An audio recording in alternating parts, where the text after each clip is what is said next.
അപ്പോൾ ഇന്നത്തെ നമ്മുടെ cinema killing ground director Damien power സംവിധാനം ചെയ്ത് 2016 പുറത്തിറക്കിയ അടിപൊളി ഹൊറർ മിസ്റ്ററി മൂവിയാണ് കില്ലിംഗ് ഗ്രൗണ്ട്. സിനിമയുടെ തുടക്കം രണ്ട് കപ്പിൾസ് കാറിൽ പോവുകയാണ്. ഇവളുടെ പേര് സാം, ഇവന്റെ പേര് ലാൻ. നല്ലൊരു സ്ഥലം നോക്കി ക്യാമ്പ് ചെയ്യാൻ വേണ്ടിയാണ് ഇവരുടെ പോക്ക്. അന്ന് ഡിസംബർ 31 തീയതിയാണ്. പിറ്റേന്ന് ന്യൂ ഇയർ, അതും കൂടി ആഘോഷിക്കാൻ വേണ്ടിയുമാണ് ഈ പോക്ക്. അങ്ങനെ ആഹാരം വാങ്ങാൻ വേണ്ടി അവർ ഒരു കടയിൽ വണ്ടി നിർത്തുന്നു. സാം കടയിൽ പോവുകയാണ്. അപ്പോഴേക്കും അവിടെ ഒരാൾ കടന്നു വന്ന് ട്രക്ക് എടുത്ത് പോകാൻ ഒരുങ്ങുമ്പോൾ ഇവിടെ അടുത്ത് ക്യാമ്പിംഗ് ചെയ്യാൻ പറ്റിയ നല്ല സ്ഥലമുണ്ടോന്ന് ലാൻ അദ്ദേഹത്തിനോട് ചോദിക്കുന്നു. ഇവിടെ ജംഗിൾ ഫാൾസ് റിവറിനടുത്ത് ക്യാമ്പ് ചെയ്യാൻ പറ്റിയ നല്ല സ്ഥലമുണ്ടെന്ന് അദ്ദേഹം അവനോട് പറയുകയാണ്. അങ്ങനെ അങ്ങോട്ടേക്ക് അവർ യാത്ര തുടങ്ങുന്നു. പോകുന്ന വഴിക്ക് പിന്നിൽ നിന്നും വഴി പറഞ്ഞു കൊടുത്ത ട്രക്ക് അവരെ ഫോളോ ചെയ്യുന്നുണ്ടായിരുന്നു. ഇത് ലാൻ ശ്രദ്ധിക്കുകയാണ്. തുടർന്ന് ജംഗിൾ ഫാൾസ് കാടിനകത്ത് പോകാനുള്ള വഴിയിൽ അവർ വണ്ടി തിരിക്കുന്നു. അവിടെ എത്തുമ്പോൾ മറ്റാരോ വന്ന ഒരു വണ്ടി അവിടെ കിടക്കുകയാണ്. ശേഷം അവരിറങ്ങി കാട്ടിൽ കൂടെ നടന്ന് മനോഹരമായ റിവറിന്റെ അടുത്തുള്ള മണലിലേക്ക് എത്തുന്നു. അവർ നോക്കുമ്പോൾ തൊട്ടടുത്തായിട്ട് മറ്റേതോ ആൾക്കാർ ടെന്റൊക്കെ കെട്ടിവെച്ചിരിക്കുന്നു. അങ്ങനെ ഇവിടെ കൊള്ളാം, നമുക്ക് ഇവിടെ ക്യാമ്പ് ചെയ്യാമെന്ന് പറഞ്ഞ് അവർ രണ്ടുപേരും സന്തോഷത്തോടെ തീരുമാനിക്കുന്നു. പിന്നീട് കാണിക്കുന്നത് ക്യാമ്പ് ചെയ്യാൻ വഴി പറഞ്ഞു കൊടുത്ത ട്രക്ക് ഉടമസ്ഥനെയാണ്. ഇവന്റെ പേരാണ് ജർമ്മൻ. അവൻ തന്റെ കൂട്ടുകാരനായ ചൂക്ക് എന്ന ആളെ ഉറക്കത്തിൽ നിന്നും എഴുന്നേൽപ്പിക്കുന്നു, എന്തോ ഒരു പദ്ധതി നടത്താൻ വേണ്ടി. ഇവർക്ക് ഇവരുടെ ആവശ്യം നിറവേറ്റി കൊടുക്കാൻ കരുത്തനായ ഒരു നായയും ഒപ്പമുണ്ട്. സാം നോക്കുമ്പോൾ തൊട്ടടുത്ത ടെന്റിൽ ആളുകൾ ഉണ്ടായിരുന്നില്ല, എല്ലാം നിശബ്ദമായിരുന്നു. ശേഷം കാണിക്കുന്നത് 2 ദിവസം മുമ്പുള്ള കാര്യങ്ങൾ. ആ ടെന്റിൽ താമസിച്ചിരുന്ന ഒരു പെൺകുട്ടി പാറക്കെട്ടിന്റെ മുകളിൽ വന്ന് പ്രകൃതി സൗന്ദര്യം ആസ്വദിച്ചു കൊണ്ടിരിക്കുന്നു. അങ്ങനെ അവൾ തിരിച്ച് ടെന്റിലേക്ക് വരികയാണ്. അവിടെ അവളുടെ അമ്മയും അച്ഛനും കൊച്ചനുജനുമുണ്ട്.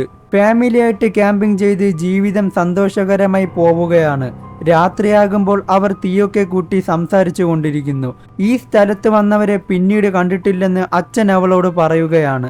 ഇത് കേട്ട് അവൾ പേടിക്കുകയും ശേഷം സംസാര വിഷയം മാറ്റി ഗിറ്റാർ എടുത്ത് പാട്ട് പാടിക്കൊടുക്കുന്നു. ഇവൾക്ക് ഭയങ്കര പേടിയാണ്. രാത്രി ഉറക്കത്തിൽ പേടിക്കുന്ന സ്വപ്നം കണ്ട് ഞെട്ടി എഴുന്നേൽക്കുക വരെ ചെയ്യും.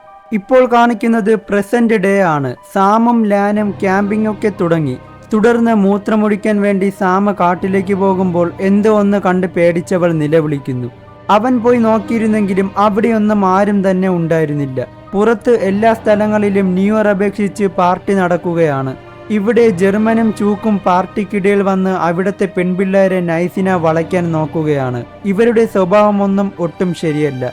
സമയം 12 മണിയാവാൻ ഇനി 10 സെക്കൻഡ്. സാമും ലാനും ടൈം നോക്കിയിട്ട് ഹാപ്പി ന്യൂ ഇയർ എന്ന് പറഞ്ഞ് സന്തോഷിക്കുന്നു. ശേഷം അതൊക്കെ കഴിഞ്ഞ് ലാൻ പുറത്തു പോയിട്ട് തിരിച്ചു വരാൻ നോക്കുമ്പോൾ ഒരു പന്നി അവരുടെ ആഹാര സാധനങ്ങൾ കട്ട് തിന്നുകൊണ്ടിരിക്കുന്നു. ചേടാ ഓടെന്ന് പറഞ്ഞ് അതിനെ ഓട്ടിച്ചു വിട്ടിട്ട് ആഹാര സാധനം എടുത്ത് കാറിനടുത്ത് വന്ന് അകത്ത് വെക്കാൻ നോക്കുമ്പോൾ അവരുടെ കാറിന്റെ ടയർ പഞ്ചറായി കിടക്കുന്നു. അങ്ങനെ സമയം രാവിലെ ആവുന്നു. സാമു നോക്കുമ്പോൾ ഇപ്പോഴും ആ ടെന്റിലുള്ളവർ തിരിച്ചു വന്നിട്ടില്ല. തുടർന്ന് രണ്ടും കൽപ്പിച്ചവൾ അങ്ങോട്ടേക്ക് പോയി നോക്കുകയാണ്. പെട്ടെന്ന് സാമു നിലവിളിക്കുന്നു. അവൻ ഉറക്കം എഴുന്നേറ്റ് പോയി നോക്കുമ്പോൾ കണ്ടത് ആ ടെന്റിനകം മുഴുവനും അടിച്ച് നാശമാക്കിയിട്ടിരിക്കുന്നു. ഇവർക്ക് എന്തോ അപകടം പറ്റിയതാണെന്ന് അവർക്ക് മനസ്സിലാവുകയും അങ്ങനെ പോലീസിൽ പരാതി കൊടുക്കാൻ വേണ്ടി തിരിച്ചു പോകാൻ ഇറങ്ങുമ്പോഴാണ് ടയർ പഞ്ചറായിരിക്കുന്ന കാര്യം അവനിക്ക് ഓർമ്മ വരുന്നത്. കുറച്ചു നേരം വെയിറ്റ് ചെയ്യാനും ഇപ്പോൾ ഞാൻ ഇത് ശരിയാക്കുമെന്ന് പറഞ്ഞ് ടൂൾസ് ഒക്കെ എടുക്കുന്നു. ഇപ്പോൾ കാണിക്കുന്നത് ഒരു ദിവസം മുമ്പുള്ള കാര്യം. ആ ഫാമിലി ഹൈക്കിങ്ങിന് പോവാൻ റെഡിയാവുന്നു. ഈ പെണ്ണ് മാത്രം വരണില്ലെന്ന് പറഞ്ഞ് ഇവിടെ ഇരിക്കുകയാണ്. തുടർന്ന് അവരെല്ലാം പുറത്തു പോകുന്നു. കുറച്ചു കഴിയുമ്പോൾ ചുറ്റിനുമാകെ നോക്കിയവൾ പേടിച്ചു വിരണ്ട് കാറിൽ വന്ന് കയറി ഡോർ അടച്ച് ലോക്ക് ചെയ്തിരിക്കുന്നു. ഈ സമയത്ത് ജർമ്മനും ചൂക്കും വണ്ടിയിൽ അങ്ങോട്ടേക്ക് വരികയാണ്. എന്നിട്ട് സംസാരിച്ചുകൊണ്ട് പുറത്തേക്ക് ഇറങ്ങി നോക്കുമ്പോൾ കാറിനകത്ത് ആ പെൺകുട്ടി കിടന്നുറങ്ങുന്നത് ചൂക്ക് കാണുകയാണ്. അവളെ കണ്ടതും രണ്ടുപേരും മുഖാമുഖം നോക്കി എത്ര നാളായി ഒന്നിനെ കിട്ടിയിട്ട്, ഇത് തന്നെ പറ്റിയ സമയം, നല്ല സാധനമെന്ന് പറഞ്ഞ് അവളെ കൊതിയോടെ നോക്കുന്നു. അവൾ ഉറക്കമെഴുന്നേൽക്കുകയും അവരെ കണ്ട് പേടിച്ച് വണ്ടിയുടെ ഹോൺ വലിച്ചടിക്കുകയും ചെയ്യുന്നു. ഈ സൗണ്ട് അവളുടെ അച്ഛനും അമ്മയും കേൾക്കുകയാണ്. ഇവൾ എന്തിന് കാറിൽ കിടന്ന് ഹോണടിക്കുന്നത്?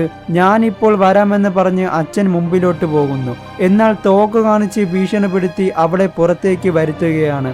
അപ്പോഴേക്കും അച്ഛൻ അവിടേക്ക് വന്ന് എൻ്റെ മകളെ വിടട എന്ന് പറഞ്ഞ് ഇടപെടുമ്പോൾ അദ്ദേഹത്തെയും പിടികൂടുന്നു. ഈ സമയത്ത് അമ്മ തിരിച്ച് ടെന്റിലേക്ക് വന്ന് കൊച്ചിനെ അവിടെ ഒളിപ്പിച്ചിരുത്തിയിട്ട് അവരും അങ്ങോട്ടേക്ക് പോകുന്നു. അവരും പോയി ഇടപെട്ടെങ്കിലും അവർ അവരെയും പിടികൂടുകയാണ്.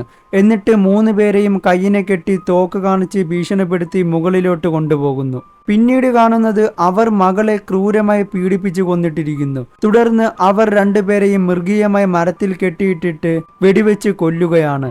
ഇതവർ ആസ്വദിച്ചു കൊണ്ട് നിൽക്കുന്നു. ഇപ്പോൾ കാണിക്കുന്നത് പ്രസന്റ് ഡേ. എല്ലാ സാധനങ്ങളും എടുത്ത് സാം നടന്നു വന്നുകൊണ്ടിരിക്കുമ്പോൾ പിന്നിൽ നിന്നും ആ ഫാമിലിയുടെ കൊച്ചുകുട്ടി നടന്നു വരികയാണ്. ഇതവൾ കാണാനിടയായില്ല. അവൾ കാറിനടുത്ത് വരികയും ശേഷം എന്തോ ഒന്ന് എടുക്കാൻ മറന്നുവെന്ന് പറഞ്ഞ് വീണ്ടും പോകുമ്പോൾ ആ കൊച്ചുകുട്ടിയെ കണ്ടവൾ ലാനിനെ വിളിക്കുന്നു. അവൻ വന്ന് നോക്കുമ്പോൾ കൊച്ചാകെ തളർന്നു കിടക്കുന്നു. മുഖത്തൊക്കെ ചെറിയ മുറിവുകളും കാണുന്നു. അവർ എടുത്ത് മുറിവൊക്കെ തുടച്ച് കാറിനടുത്ത് വന്ന് എന്തൊരു ചെയ്യണമെന്നറിയാതെ ഇരിക്കുകയാണ്. അപ്പോഴേക്കും അവിടെ കാറിൽ ചൂക്ക് വരികയാണ്. അയാളെ കണ്ട് ലാനും സാമും അവിടെ നടന്ന കാര്യമെല്ലാം പറയുന്നു. അടുത്ത ഇരകൾ നമ്മളെ തന്നെ തേടിയെത്തിയെന്ന് ആലോചിച്ച് സന്തോഷത്തോടെ ചൂക്ക് നിൽക്കുന്നു. ഇവനും കൂട്ടുകാരനുമാണ് ഈ കുട്ടിയുടെ അച്ഛനെയും അമ്മയെയും ചേച്ചിയെയും കൊന്നതെന്ന് ഇവർ അറിയുന്നില്ല.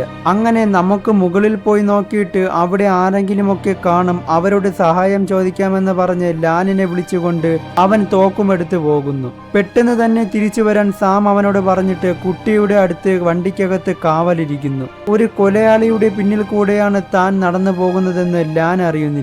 ഈ നേരത്ത് ഇവിടെ ജർമ്മൻ ട്രക്കും കൊണ്ടുവരികയാണ്. അയാളെ കണ്ടതും അവളോടി ഇവിടെ നടന്ന സംഭവങ്ങളെല്ലാം തുറന്നു പറയുന്നു. ഇത് കേട്ട് നിന്റെ ഭർത്താവിനോടൊപ്പം പോയത് എന്റെ കൂട്ടുകാരനാണ്, അവർ എവിടേക്കാണ് പോയതെന്ന് ചോദിക്കുമ്പോൾ അവർ മലമുകളിലാണ് പോയതെന്ന് സാം തിരിച്ചു പറയുന്നു.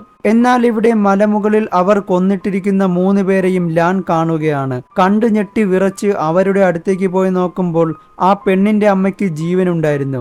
അവർ സംസാരിക്കാൻ ശ്രമിക്കുകയാണ്. അന്നേരം ചൂക്ക് വെടിവെച്ചവരെ മുഴുവനുമായി കൊല്ലുന്നു. ആ വെടിവെച്ച സാം കേൾക്കുകയാണ്. ജർമ്മൻ ട്രക്കിനകത്ത് നിന്നും എന്തോ എടുക്കാൻ പോകുന്നതക്കത്തിന് കാര്യം പന്തികേട് തോന്നിയ സാം വണ്ടിക്കകത്ത് കയറി ലോക്ക് ചെയ്യുന്നു. പക്ഷേ അവൻ തോക്കെടുത്തടിച്ച് വിൻഡോ ഗ്ലാസ് പൊട്ടിച്ച് അവളെ ആക്രമിക്കുന്ന സമയത്ത് കയ്യിൽ കിട്ടിയ കത്തി കൊണ്ട് അവന്റെ കൈയിനെ കീറുന്നു. എന്നിട്ട് കുട്ടിയെയും എടുത്തുകൊണ്ട് ജീവനും കൊണ്ട് കാടിനകത്തേക്ക് ഓടുന്നു. പിന്നാലെ നായയെയും തുറന്നുവിട്ട് അവനും അവളെ ഫോളോ ചെയ്ത് പോവുകയാണ്. കൂടെ നിന്നവന്റെ സ്വഭാവം മനസ്സിലായി കിട്ടിയ തക്കത്തിന് അവനെയും തള്ളിയിട്ടിട്ട് ലാനും ഓടി മറയുകയാണ്. ജീവന് വേണ്ടി അവർ 2 പേരും കുട്ടിയും പോരാടുന്നു. പിന്നാലെ ആ 2 കള്ള ഡാഷ് മക്കള്.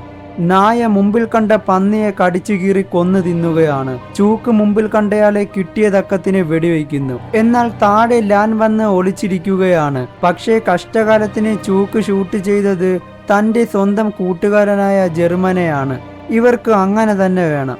അവൻ മരിക്കുകയും ചൂക്കിന്റെ ദേഷ്യം ഇരട്ടിക്കാനും തുടങ്ങുന്നു. കുട്ടിയുടെ കരച്ചിൽ കേട്ട് അവളിരിക്കുന്ന സ്ഥലം കണ്ടുപിടിച്ച് അവളെ വിരട്ടിക്കൊണ്ടുവന്നിട്ട് കൊച്ചിനെ ചോദിക്കുന്നു. തുടർന്ന് പിടിച്ചു വാങ്ങി കൊച്ചിനെ താഴെ എറിയുകയും ചെയ്യുന്നു. ഇതെല്ലാം ദൂരെ നിന്നും ലാൻ കണ്ടുകൊണ്ട് കരയുകയാണ്. ശേഷം അവളെയും കൊണ്ട് അവൻ എങ്ങോട്ടോ പോകുന്നു. അപ്പോഴേക്കും അവൻ അവിടെ വന്ന് ജർമ്മന്റെ പോക്കറ്റിലുണ്ടായിരുന്ന താക്കോലെടുത്ത് അവന്റെ ട്രക്കുമെടുത്ത് പോലീസിന് വിവരം അറിയിക്കാൻ വേണ്ടി തിരിച്ചു പോകുന്നു. ഇവിടെ സാമിനെ മരത്തിൽ കെട്ടിയിട്ടിട്ട് നിന്റെ ഭർത്താവ് വരുന്നത് വരെ ഞാൻ നിന്നെ വേണ്ടത്ര രീതിയിൽ കൈകാര്യം ചെയ്യുമെന്ന് പറഞ്ഞ് അവളെ പാന്റിനെ അഴിക്കുന്നു. പെട്ടെന്ന് എന്തോ ഒന്ന് മനസ്സിലാലോചിച്ചിട്ട് അവളെയും വിളിച്ചുകൊണ്ട് കാറിലോട്ട് പോകുന്ന വഴിക്ക് നായ തന്റെ യജമാനന്റെ അടുത്ത് കാവലിരിക്കുകയാണ്. അവൾ നോക്കുമ്പോൾ കുട്ടി എവിടെ ഉണ്ടായിരുന്നില്ല. വേറെ വഴിയില്ലാതെ വണ്ടിക്കകത്തിരുന്ന് സ്റ്റിയറിങ്ങിനെ പിടിച്ചവൾ തിരിക്കുമ്പോൾ നിയന്ത്രണം വിട്ട വണ്ടി മരത്തിൽ വന്നിടിച്ച് 2ഉം ബോധം കെടുകയാണ്. ലാൻ പോലീസ് സ്റ്റേഷനിൽ വന്നിട്ട് അവരോട് കാര്യമെല്ലാം തുറന്നു പറയുന്നു. അങ്ങനെ 2 വണ്ടികളിലായി 2 പോലീസും അവനും കൂടെ അങ്ങോട്ടേക്ക് പോവുകയാണ്. സമയം രാത്രിയാകുന്നു. ഇവിടെ സാം ബോധമെണീറ്റ് നോക്കുമ്പോൾ മുമ്പിലായി പോലീസ് വണ്ടിയുടെ ലൈറ്റ് കാണുന്നു. തുടർന്ന് അവളിരിക്കുന്ന വണ്ടിയുടെ ഹെഡ്ലൈറ്റ് ഓൺ ചെയ്യുകയാണ്. ഇത് കണ്ട് വണ്ടി നിർത്തുകയും അതിനകത്ത് സാമുണ്ടെന്ന് കരുതി ലാൻ ഇറങ്ങാൻ തുടങ്ങുമ്പോൾ വെയിറ്റ് ചെയ്യാൻ പറഞ്ഞിട്ട് 2 പോലീസുകാരും മുമ്പിലോട്ട് പോകുന്നു. പെട്ടെന്ന് 2 പോലീസിനെയും ചൂക്ക് വെടിവെച്ച് കൊല്ലുകയാണ്. ഇതൊരു കെണിയായിരുന്നു.